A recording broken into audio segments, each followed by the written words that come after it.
दिल्ली सो रही थी, तंग गलियां जैसे भूले हुए बुरसपने, चांद की रोशनी कमजोर और पीली मुश्किल से पठारों तक पहुंच रही थी। पुरानी हवेलियों से लंबे और भयानक परचयां फैली हुई थी। फिरकी और धूल की जगह जहां पुराना वक्ती जैसे जले लगा हुआ था। यह शहर का दिल था, जितना पुराना वक्त खुद।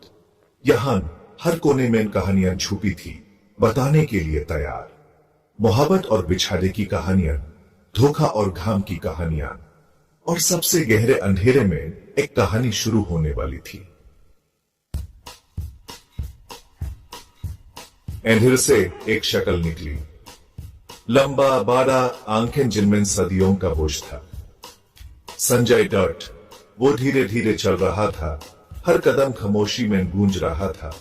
वो सिर्फ एक आदमी नहीं था, वो एक माध्यम था, दुनियाओं के बीच का एक पुल। उसके साथ उदासी का एक अलग सा माहौल था, एक गहरा गम जो उसके होने से ही निकालता था। ऐसा लगता था जैसे वो के आत्माओं का बोझ उठा रहा है, उनकी फिरकी उसके आसपास बेचैन आत्माओं की तरह घूम रही है। वो एक खास हवेली की तरफ खिंचा चला गया। उसका चेहरा टूटा हुआ और पुराना था। जब वो पास आया तो हवा भरी हो गई, तापमान गिर गया। एक धीमी गमगीन चीख दीवारों से ही निकलती हुई लग रही थी।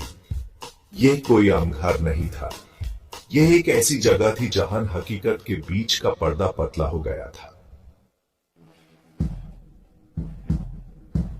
हवेली की गिरती हुई दीवारों के अंदर सदियों पहले एक दर्दनाक घटना घटी थी। एक जवान औरत प्यार में धोखा खाकर अपनी जान ले ली थी, लेकिन उसकी आत्मा शांति न पी सके, वहीं फांसी रही। वो भूतनी बन गई, हमेशा अपने खोए हुए प्यार का मातम मनाती रही। उसका दुख हवेली के पठारों में समा गया, उसकी चीखें खली गलियारों में गूंजती रही।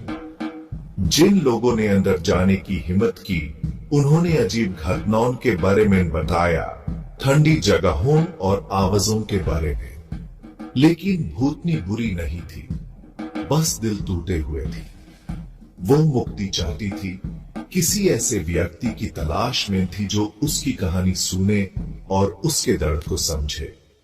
और संजय दत्त, वो आदमी जो आत्माओं के साथ चलता था, वही था जो उसका संदेश पहुंचा सकता था। संदेश इंसानों के लिए नहीं था, यह परे से एक गुहार थी, प्यार और धोखा की एक कहानी जो जिंदगी और मौत की सीमाओं से परे थी। संजय दत्त चेहरे पर गंभीरता लिए गौर से सुन रहा था। वो भूतनी के दर्द को समझता था, क्योंकि वो भी अपने हिस्से का गम झेल रहा था। संदेश क्या था? भूतनी ने क्या राज बताए? और संजय दत्त, एक आदमी जिसने सालों से लाइमलाइट से किनारा कर लिया था, दिल टूटने और निराशा की इस कहानी की तरफ क्यों खिंचा चला गया?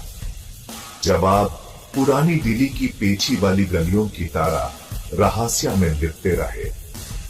सच हमेशा की तरह व्यक्ति और गम की परतों के नीचे छिपा हुआ था, खुलने का इंतजार कर रहा था। लेकिन एक बात पक्की थी, संजय दत्त का इस भूतिया जगह का सफर अभी खत्म नहीं हुआ था।